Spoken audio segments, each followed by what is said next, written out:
ಎಲ್ಲರಿಗೂ ನಮಸ್ಕಾರ. ನಾನು ನಿಮ್ಮ ಇವತ್ತು ನಾವು ಈಗಾಗಲೇ ನಾವು ದಶಮಾಂಶಗಳಲ್ಲಿ ಸಂಕಲನ, ವ್ಯವಕಲನ, ಆಮೇಲೆ ಗುಣಾಕಾರ ಲೆಕ್ಕಗಳನ್ನು ಕಲ್ತಿದ್ದೀವಿ. ಈ ದಶಮಾಂಶಗಳಲ್ಲಿ ಭಾಗಾಕಾರ ಲೆಕ್ಕ ಹೆಂಗೆ ಮಾಡೋದು? ದಶಮಾಂಶ ಗೊತ್ತಿತ್ತು ಬಿಂದು ಈಗ 2 ಬಿಂದು 4 ಈ ರೀತಿ ಭಾಗಾಕಾರ ಲೆಕ್ಕ ಹೆಂಗೆ ಮಾಡೋದು? ಸಾದಾ ಸಿಂಪಲ್ ಲೆಕ್ಕ ಕಲ್ತ್ಕೊಂಡು ಆಮೇಲೆ ಅಂದ್ರೆ ಸರಳತೆಯಿಂದ ಕ್ಲಿಷ್ಟತೆ ಕಡೆಗೆ, ಸಿಂಪಲ್ ಟು ಡಿಫಿಕಲ್ಟ್ ಈ ರೀತಿ ಲೆಕ್ಕ ಮಾಡ್ತೀವಿ ನಾವು ನೋಡ್ತೀವಿ. ಈಗ ಮತ್ತೊಂದು ಈಗ ಒಂದು ಉದಾಹರಣೆ, ಈಗ 2/4 ಭಾಗಿಸು 8 ಅಂತ ಹೇಳಿ ಐತಿ. ಇಲ್ಲಿ ನೋಡ್ರಿ, ಒಂದು ಸೈಡ್ ಒಂದ್ ಕಡೆ ಏನೈತಿ 2.4, ಒಂದ್ ಕಡೆ ಬಿದ್ದು ದಶಮಾಂಶ ಸಂಖ್ಯೆ ಒಂದ್ ಕಡೆ ಐತಿ, ಒಂದ್ ಕಡೆ ಸಾಮಾನ್ಯವಾದಂತ ಸಂಖ್ಯೆ ಐತಿ. ಈ ಸಂಖ್ಯೆಯಿಂದ ಭಾಗಿಸ್ಬೇಕು. ಕಲ್ಪುರಿಯ ಭಾಳ ಇಂಪಾರ್ಟೆಂಟ್ ಐತಿ, ಲಕ್ಷ ನೋಡಿ. 2.4ಕ್ಕೆ 8 ಭಾಗಿಸ್ಬೇಕು. ಇದು ಒಂದು ಬಿಂದು ಇಲ್ಲ ಅಂತಂದ್ರೆ 24 ಆಗೈತಿ. 8 3 24 ಆರಾಮಾಗಿ ಭಾಗಿಸ್ಬೋದು. ಬಟ್ ಇದು ಬಿಂದು ಅಲ್ಲ, ಏನದ ಹೆಂಗ್ ಭಾಗ ಮಾಡೋದ? ಇದು ನೋಡಿ, ಮೊದಲೇನ್ ಮಾಡ, ಈ 8ನ್ನ ಇಲ್ಲಿ ಬರ್ಕೊಂಡ, ಯಾಕೋ ಪ್ರೇಕ್ಷಕರು ಭಾಳ ಅನ್ಸತ್ತ ನೋಡ್ರಿ. 2.4 ಬರೀ ಹೌದು. ಭಾಗದ ನಿಯಮ ಏನೈತಿ? ಈ ಸಂಖ್ಯೆಯಿಂದ ಭಾಗಿಸೋದ್ನಾಗ ಮೊದಲನೇ ಸಂಖ್ಯೆ ಮೊದಲು ಭಾಗಿಸ್ಬೇಕು, ಆಮೇಲೆ 2ನೇ ಸಂಖ್ಯೆ ಮೇಲೆ 3ನೇ ಸಂಖ್ಯೆ. ಹೌದು, ಸರಿ ಐತಿ? ನೋಡ್ರಿ, 8ರಿಂದ 2ಕ್ಕೆ ಭಾಗಿಸ್ಬೇಕಾಗ್ತದೆ. ಆದ್ರೆ 2 ಸಣ್ಣದೈತಿ, 8ರಿಂದ 2ಕ್ಕೆ ಭಾಗಿಸ್ಬೇಕು. ಇದರ ಅರ್ಥನ ಯಾವ್ದ್ರಾಗ 8ರಿಂದ ಎಷ್ಟು ಗುಂಪು ಅದಾವ? ಇಲ್ಲ, 2 ಸಣ್ಣದೈತಿ. ಹೌದಲ್ಲ? ಏನು ದೊಡ್ಡದೈತಿ 8ಕ್ಕಿಂತ? ಈ ಸಂಖ್ಯೆಕ್ಕಿಂತ ಸಣ್ಣದ. ಇಲ್ಲಿದ್ದಂತ ಸಂಖ್ಯೆ ದೊಡ್ಡದಿರ್ಬೇಕು. ಏನಿರ್ಬೇಕು? ದೊಡ್ಡದು. ಬಟ್ ಇಲ್ಲಿ ಇಲ್ಲ. ಅವಾಗ ಹೆಂಗ್ ಮಾಡೋದ? ಭಾಗವಾಗಿ ಅವಾಗ ಏನ್ ಮಾಡ್ಬೋದು? ಇಲ್ಲಿದ್ದಂತ ಸಂಖ್ಯೆ ಸಣ್ಣದಿತ್ತಂದ್ರೆ 0ಇಂದ 8 ಪೂಜ್ಲೆ ಕೆಳಗೆ ಎಷ್ಟು ಬಂತು? ಹೌದು. ಈಗ ಮಾಡ್ಬೇಕು ನೋಡ್ರಿ, ಯಾವತ್ತೂ ಅನ್ಸುತ್ತೆ. ಈ ಸಂಖ್ಯೆಯಿಂದ ಈ ಸಂಖ್ಯೆ ಭಾಗಿಸ್ತಿರ್ತೀವಿ. ಭಾಗಿಸೋತ್ತೆ ಇಲ್ಲಿ ಸಂಖ್ಯೆ ಸಣ್ಣದಿತ್ತಂದ್ರೆ ಡೈರೆಕ್ಟ್ ಅಷ್ಟು ಪೂಜೆ ಬರ್ದ ಇಲ್ಲಿ ಕೆಳಗೆ ಜಕ್ಕೋದು. ಯಾಕಂದ್ರೆ ಮುಂದೊಂದು ಸಂಖ್ಯೆ ಜಕ್ಕೊಂಡು ನಾವು ದೊಡ್ಡ ಮಾಡ್ಬೇಕಲ್ಲ ನಾವು. ಈಗ 2 ಜಗ್ಗಿರಿ, ನಂತರ ನೆಕ್ಸ್ಟ್ ಯಾರು ಜಗ್ಬೇಕು? ನಾವು 4 ಜಗ್ಬೇಕಾದ್ರೆ 4 ನೀರು ಕೆಳಗೆ ತಂದಿರ್ಬೇಕಾದ್ರೆ ನೋಡ್ರಿ, 2ರಿಂದ 4 ಕಡೆ ಹೋಗಕ್ಕಿಂತ ಮೊದಲು ಹರಿಯಾಗಿ ಬಿಂದು ಗುಂಡಕಳ ವಂಶ ಇದಾವ. ಈ ಗುಂಡಕಳ ವಂಶನ ಎತ್ತಿ ಇಲ್ಲಿರೋದು, ಆಮೇಲೆ 4ನ್ನ ಇಲ್ಲಿ ತರ್ಬೋದು. ತಿಳಿದಿದೆ? ಈ 4 ಡೈರೆಕ್ಟ್ ಆಗಿ ಬರಂಗಿಲ್ಲ, ಈ ಬಿಂದುನ ಎತ್ತಿ ಕಡೆ ಇರಬೇಕಾಗ್ತದೆ. ಆಮೇಲೆ 4 ಕೆಳಗೆ ಬರ್ತದೆ. ಈಗ ಎಷ್ಟೈತಿ? 24 ಐತಿಲ್ಲ? 8ರ ಬಗ್ಗೆ ನಾವು 8 3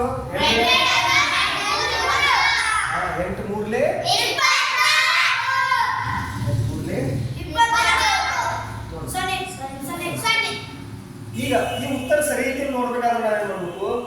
ತಾಳೆ ನೋಡ್ಬೇಕಾದ್ರೆ ಗೊತ್ತಿಲ್ಲ.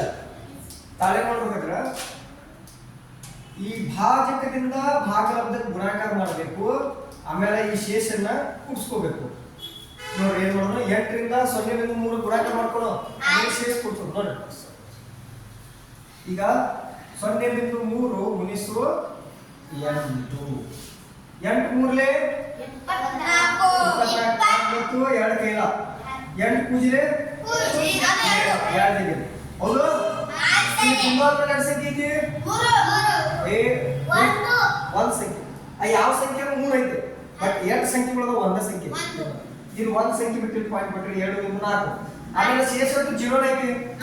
ಇತರ 0 ಕೂಡಿಸಿದ್ರೆ 2.4 ಬರ್ತೈತಿ. ಇತರ 0 ಕೂಡಿಸಿದ್ರೆ 2.4 4 ಬಿಂದು 2. ಹಾಗಾದ್ರೆ ನಾವು ಮಾಡಿದಂತ ಲೆಕ್ಕ ಸರಿ ಅದ. ತಿಳಿದಿದೆ? ಇನ್ನೊಂದು ಉದಾಹರಣೆ, ಈಗ ಏನ್ ಹೇಳತ್ತೀನಿ? ಒಂದ ಸೈಡ್ ಬಿಂದು ಇದ್ದಾಗ ಭಾಗಿಸೋದಷ್ಟೇ ಹೇಳತ್ತೀನಿ. ಈಗ ನಂತರ 2 ಕಡೆ ಬಿಂದು ಇದ್ದ ನಾಳೆ ಹೇಳ್ತೀನಿ. ಇವತ್ತ ಒಂದ ಸೈಡ್ ಬಿಂದು ಇದ್ದಾಗ ಹೆಂಗ್ ಮಾಡೋದ ಕಲ್ಸತ್ತೀನಿ. ಓಕೆ, ಇಲ್ಲಿ ನೋಡಿ, ಈಗ ಫಾರ್ ಎಕ್ಸಾಂಪಲ್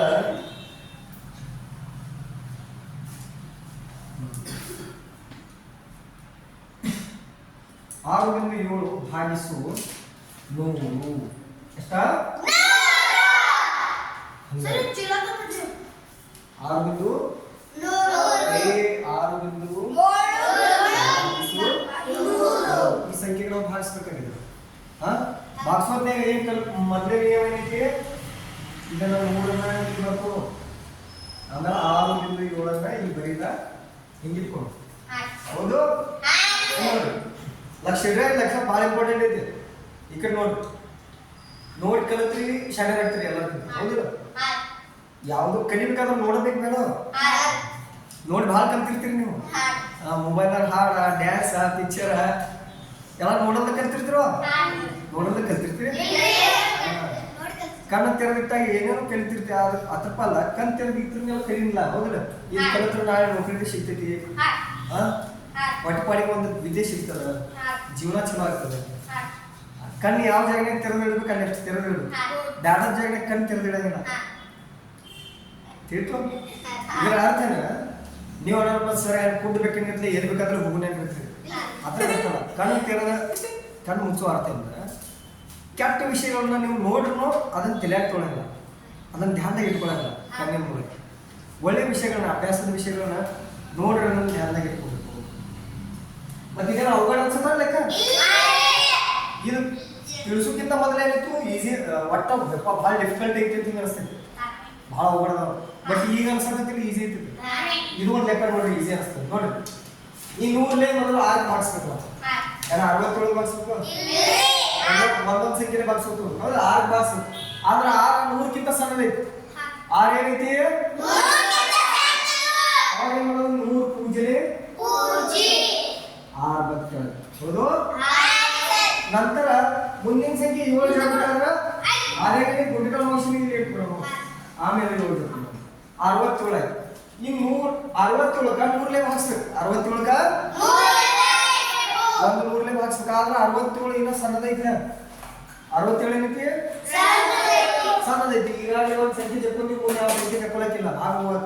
ಅವಾಗ ಏನ್ ಮಾಡೋದು, ಸೇಮ್ ಏನ್ ಹೇಳಿ, ಇಲ್ಲಿದ್ದಂತ ಸಂಖ್ಯೆ ಈ ಸಂಖ್ಯೆಗಿಂತ ಸಣ್ಣದಿತ್ತು ಅಂದ್ರೆ 0. 100 ಪೂಜೆ ಪೂಜಿ ಕಳೆದ್ರೆ 67 ತಿಳಿತು. ನೀನು ಮುಂದೆ ಆಗಿ ಜಪ್ಲಕ್ ಐತಲ್ಲ, ಅವಾಗ ಇಲ್ಲಿ ಪಾಯಿಂಟ್ ಕೊಟ್ಟಿರ್ತೀವಿ, ಒಂದು ಎಕ್ಸ್ಟ್ರಾ 0 ಕೊಡ್ಬೋದು. ನೀವು ನೋಡ್ಬೋದು ಸರ್, ನಾನು ಒಂದು ಕ್ವಶನ್ ಕೇಳ್ಬೇಕು ಸರ್, ಇಲ್ಲೇ ಒಂದು ಡೈರೆಕ್ಟ್ ಎಕ್ಸ್ಟ್ರಾ ಪೂಜೆ ಕೊಡ್ತಿದ್ದಿಲ್ಲ ಅಂತ ಹೇಳಿ. ಹೌದಲ್ಲ, ಇದನ್ನ ನೀವು 0 ಮಾಡಿ ಇಲ್ಲಿ ಬಂದ ನಂತರ ಆಯ್ತು ಎಕ್ಸ್ಟ್ರಾ ಪೂಜೆ ಕೊಡತ್ರಿ, ಯಾಕ್ರಿ ಕ್ವಶನ್ ಕೇಳ್ರಿ ಅಂದ್ರೆ ಕ್ಲಿಯರ್ ಮಾಡ್ತೀವಿ. ಹೆಂಗ್ ಇನ್ನೊಂದು ನೋಡ್ರೆ ಲೆಕ್ಕ ಅವಸ್ಥೆ ನೋಡಿ, ಲಕ್ಷ ನೋಡಿ, ಲಕ್ಷ 100 ಪೂಜೆ ಪೂಜೆ ಮಾಡಿ 6 ನಂತರ 7 ಜೊತೆಗಾದ್ರೆ ಪಾಯಿಂಟ್ ಇದೆ, ಪಾಯಿಂಟ್ ಇಲ್ಲಿ ಎತ್ತಿರ್ಬೇಕು. ಆಮೇಲೆ 1 67 7 ತೊಗೊಂಡ್ರಿಲ್ಲ, ಈಗ ಸದ್ಯ ತೊಗೊಂಡ್ರಿಲ್ಲ. ಸದ್ಯ ತೊಗೊಂಡಾಗ ಇನ್ನೊಂದು ಸಂಖ್ಯೆ ನಾವು ತಗೊಂಡ್ಬಾರ ಡೈರೆಕ್ಟ್ ತಗೊಳ್ಳೋದಾದ್ರೆ ಅಲ್ಲಿ ಒಂದು 0 ಕೊಟ್ಟು ತಗೊಂಡಿರ್ತೀವಿ. ಬಟ್ ನಾವು ಆ ಸ್ಟೆಪ್ ಒಮ್ಮೆ ಅಡ್ವಾನ್ಸ್ ಸ್ಟೆಪ್ ಮಾಡೋದು, ಸ್ಟೆಪ್ ಬೈ ಸ್ಟೆಪ್. ಈಗ ಸದ್ಯ 7 ಜಗ್ಗಿದ್ದೀವಲ್ಲ, ಅವಾಗ ಇನ್ನೊಂದು ಪೂಜೆ ಆಗಲಿ ಅಥವಾ ಮತ್ತೊಂದು ಸಂಖ್ಯೆ ಚಕ್ಕೊಳಕ್ ಬರಂಗಿಲ್ಲ. ಸಡನ್ಲಿ ಈ 7 ಜಗ್ಗಿದ್ದೀವಲ್ಲ, ಜಗಕ್ಕಿಂತ ಮೊದಲು ಪಾಯಿಂಟ್ ಕೊಟ್ಟು 7 ಜಗ್ಗಿದ್ವು. ಅವಾಗ ನಾವೇನ್ ಮಾಡಬೇಕು, 100 ಪೂಜೆ 67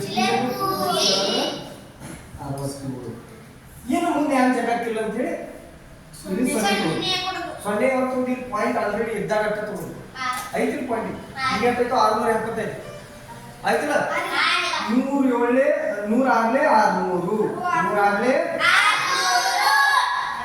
ಎಷ್ಟು ಬಂತು, 70. ಈಗ ಮತ್ತೆ 70 ಭಾಗ ಮೇಲೆ ಮುಂದೆ ಜಗಳಕ್ಕೆ ಮತ್ತೆ ಪಾಯಿಂಟ್ ಐತೆ ಅಂದ್ರೆ ಇಲ್ಲೊಂದು 0 ತಗೋ. 100 7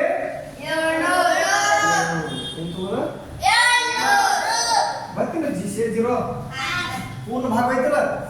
ಉತ್ತರ ಏನು ಬಂತು, 0.06 0.06. ಬಿಡಿ ಸ್ಥಾನ ಇಲ್ಲಿ ದಶಾಂಶ, ಶತಾಂಶ, ಸಹಸ್ರಾಂಶ ತಿಳಿಯಾಗ್ತೀಯ. ಇನ್ನೊಂದು 2 ಉದಾಹರಣೆ ತಗೋಣ. ಓಕೆ, ಇದು ಅಸಲೇ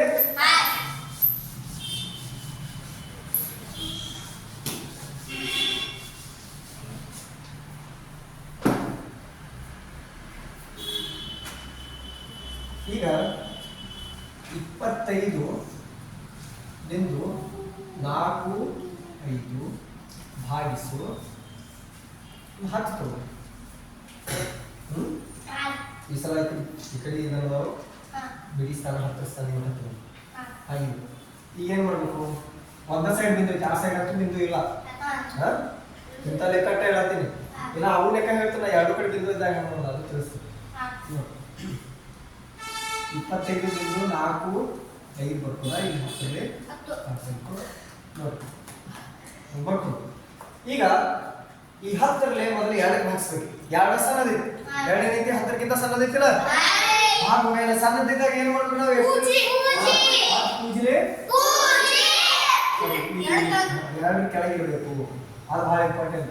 ನಾವು 2 ಕೈ ತೊಗೊಂಡ್ವಿ, 2 ಕೈ ತೊಗೊಂಡ್ವಿ, 2 ಪೂಜಿ ಕಳೆದ್ರೆ ತಿಳಿಯತ್ತೆ.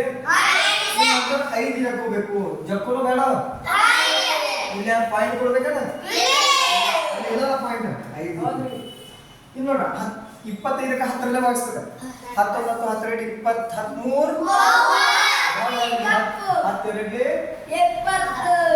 10 20 8 ಬಂತು, ಇನ್ನೆಷ್ಟು ಬಂತು? 5 ಬಂತು. ಈಗ ಈ 5ಕ್ಕೆ 10ರಲ್ಲೇ ಭಾಗಿಸ್ಬೇಕಂದ್ರೆ ಭೂಗಾಯಿನ ಭಾಗ. ಅವಾಗ ಮುಂದಿನ ಸಂಖ್ಯೆ ಜಕ್ಕೋಬೇಕಾದ್ರ ಇಲ್ಲಿ ಬಿಂದು ಮೌಶಿ ಇಡಬೇಕು. ಮೊಣಕಲ್ ಮೌಶಿನ ಹಾಗೆ ಹಿಡ್ದ 4 ಜಕ್ಕೊಂಡ್ರಿ 54 ಐತ್ರಿ. ಈ 4 ನೀವು ತಗೊಂಡ್ರಿ ಬಿಂದು 4 ಕೊಟ್ರಿ ಹೌದಲ್ಲ? 15 54.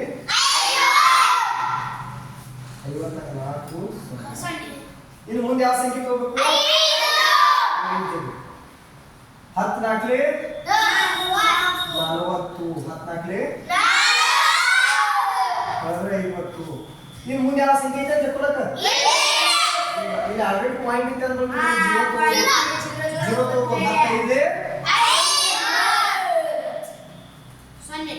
ಹೇಳಿದ್ರ 0. ಉತ್ತರ ಹೇಳ್ಬೇಕಂದ್ರ 2.54 2 ಅದನ್ನ ಬಿಂದು ಹಚ್ಚಿ ಕಡೆ 545 ಅಂತ ಓದಬಾರ್ದು. ಇದು ನನಗೂ ಗೊತ್ತಿಲ್ಲಾಗಿತ್ತು. ನಂತರ ನಂಗೆ ಹೆಂಗೆ ಅಭ್ಯಾಸ ಮಾಡಕ್ಕೆ ನಮ್ಗೆ ಗೊತ್ತಾಗಿತ್ತು. ಬಿಂದು ಹಚ್ಚಿ ಕಡೆ ಬಿಡಿ ಹೋಗ್ಬೇಕು. 5 4 5 ಇವೆಲ್ಲ ತಿಳಿಸಿ ಗೊತ್ತಾ? ಮುದ್ದು ವಿದ್ಯಾರ್ಥಿಗಳೇ, ಇವತ್ತು ನಮ್ಗೆ ದಶಮಾಂಶಗಳ ಭಾಗಾಕಾರದೊಳಗ ಒಂದ ಸೈಡ್ ಬಿಂದು ಇದ್ದಂಥ ಸಂಖ್ಯೆಗಳಿಗೆ ನಾವು ಹೆಂಗೆ ಭಾಗಿಸ್ಬೇಕು ಅನ್ನೋದು ಕಲ್ತೀವಿ. ಹೌದು? ತಮಗೆಲ್ಲರಿಗೂ ರಕ್ಷಾಬಂಧನ ಹಬ್ಬದ ಶುಭಾಶಯಗಳು. Thank you.